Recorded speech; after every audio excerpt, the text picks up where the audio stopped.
नमस्कार. आज आपल्या सर्वांसाठी अतिशय महत्त्वाचा टॉपिक घेऊन येतोय आणि तो म्हणजे भाषण शिकून पैसे कसे कमवायचे. म्हणजे भाषण किंवा पब्लिक स्पीकिंग मधून पैसे कसे कमवायचे आहे ना. मस्त टॉपिक आहे ना. तुम्हाला माहिती आहे का की बोलणाऱ्याची माती विकली जाते न बोलणाऱ्याचं सोनं विकलं जात नाही असं बरेच जण म्हणतात आहे ना. सगळेजण म्हणतात आणि हे खरोखर आहे. बोलता आलं तर माणूस काही करू शकतो. म्हणजे तुमच्याकडे वक्तृत्व असलं पाहिजे. त्या वक्तृत्वाच्या जोरावरती तुमचं अर्निंग हे अधिकपट वाढू शकतं हा विश्वास मला आहे. आणि जर तुम्हाला फक्त जिथे सगळीकडे लागतंच हे संभाषण कौशल्य ते असू देत, फक्त संभाषण कलेमध्येच तुम्हाला तुमचं करिअर जर घडवायचं असेल तर त्यातून तुम्हाला इन्कम फार चांगलं मिळेल. म्हणजे तुम्हाला आता बोलता येते, तुमच्याकडे स्टेज डेअरिंग चांगला आहे, तुमच्याकडे आत्मविश्वास फार चांगला आहे, सुंदर आहे. यामध्ये कॉम्पिटिशन भरपूर आहे, पण कॉम्पिटिशन मध्येही अनेक लोक आज योग्य पद्धतीने पैसा कमवत आहेत. जसं की बघा, पब्लिक स्पीकिंग हे क्षेत्र मी निवडलं. आज हेच माझं उपजीविकेचं साधन बनलंय. यावरती मी पुस्तक लिहिलं, पुस्तकाच्या माध्यमातून पैसा येतो. माझी 2 दिवसाची कार्यशाळा आहे, त्यातून मला पैसा येतो. 3 दिवसाची कार्यशाळा आहे, त्यातून पैसा येणार. किंवा माझी 10 आठवड्याची कार्यशाळा आहे, त्या माध्यमातूनही पैसे येणार.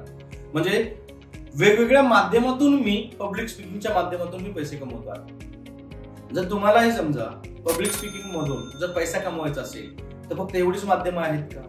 तुम्ही ते कार्यशाळा घेऊ शकता, पब्लिक स्पीकिंगच्या घ्या, किंवा तुम्ही ऍज अ ट्रेनर बना. सॉफ्ट स्किल ट्रेनर बनला तर अतिशय चांगलं.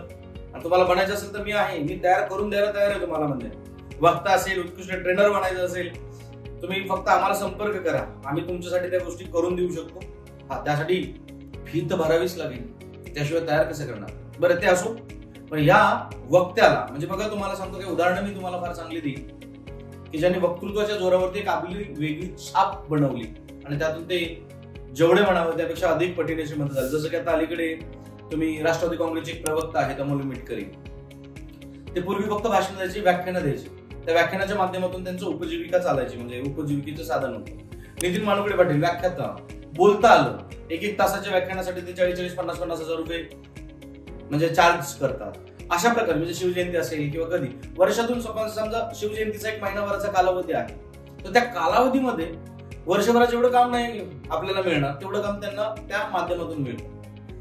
म्हणजे त्यांचं प्रोफेशन, म्हणजे तुम्हाला जी कामं करायची ती तुम्ही कामं करा, पण तुम्ही एखादं चित्र निवडलं तर त्यातून तुम्हाला फार चांगल्या प्रकारचे पैसे मिळू शकतात. 1 तासाच्या भाषणासाठी तुम्हाला नाही मिळणार 50,000, 2,000, 5,000, 10,000, 11,000, 20,000, 21,000, 31,000.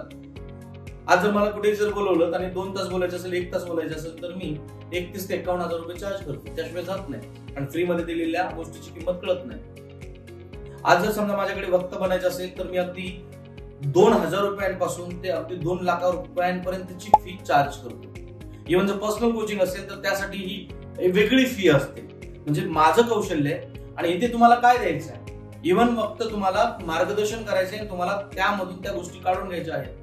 जर तुम्ही शिवजयंतीबद्दल बोलणार आहात, छत्रपती शिवाजी महाराजांच्या जीवनाचा अभ्यास करायचा आहे, स्टेजवरून जायचंय आणि आपल्याला व्याख्यान द्यायचं आहे. कदाचित एखादा व्हिडिओ तुम्ही युट्यूबला टाकलात आणि तिथून जर तुम्हाला पैसे मिळाले, म्हणजे युट्यूबच्या माध्यमातूनही तुम्हाला पैसे मिळू शकतात. जर व्हिडिओ व्हायरल झाले तर उद्या वक्ता बनलात तर तुम्ही युट्यूब चॅनल बनवू शकाल, तुम्ही युट्यूबर बनाल आणि युट्यूबच्या माध्यमातूनही फार चांगले पैसे कमवू शकाल. फेसबुकच्या माध्यमातून तुम्ही चांगले पैसे कमवू शकाल, किंवा एखाद्या प्रोडक्टची ऍड करून सुद्धा तुम्ही चांगले पैसे कमवू शकाल. म्हणजे तुम्हाला हे प्रोफेशन सुद्धा मिळणार आहे. त्याचबरोबर शाळा असेल, कॉलेज असेल, या ठिकाणी तुम्ही प्रेझेंटेशन देऊ शकाल. वेगवेगळ्या ठिकाणी तुम्ही उभे राहून भाषणाच्या माध्यमातून पैसे कमवू शकता. म्हणजे कोणकोणते माध्यम आहेत त्याचा जर विचार केला ना तर तुम्ही पहिल्यांदा व्याख्याते होऊ शकाल, संवाद कौशल्यामध्ये सहभागी होऊ शकाल, तुम्ही एखाद्या राजकीय क्षेत्रामध्ये तुम्ही जाऊ शकाल, युट्यूबर तुम्ही चांगल्या पद्धतीने बनू शकाल, एखाद्या प्रोडक्टची विक्री करायची त्याचं तुम्ही चांगल्या पद्धतीने करू शकाल. जर हे तुम्ही करिअर म्हणून जर निवडलं तर तुम्ही अगदी राजकीय क्षेत्रामध्ये आमदार, खासदार याच्यापर्यंत पोहोचू शकता. जसं की आर पाटील यांच्याकडे संभाषण कला होती म्हणून उपमुख्यमंत्री पदापर्यंत पोहोचले होते.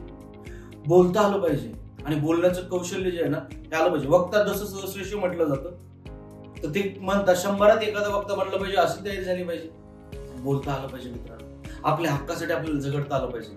आपल्याला जर आपण कित्येक तरी लोक असे आहेत की त्यांना जे मागायचे ना ते मागता सुद्धा येत नाही. हा प्रॉब्लेम नाही तर काय आहे. म्हणून बोलता आलं पाहिजे, बोलता आलंच पाहिजे. आणि जर तुम्हाला बोलायला शिकायचं असेल ना, युवराज गायकवाड ट्रेनिंग इन्स्टिट्यूट निगडीमध्ये आहे. या दिलेल्या नंबरवरती संपर्क करा, आम्हाला भेटायला या.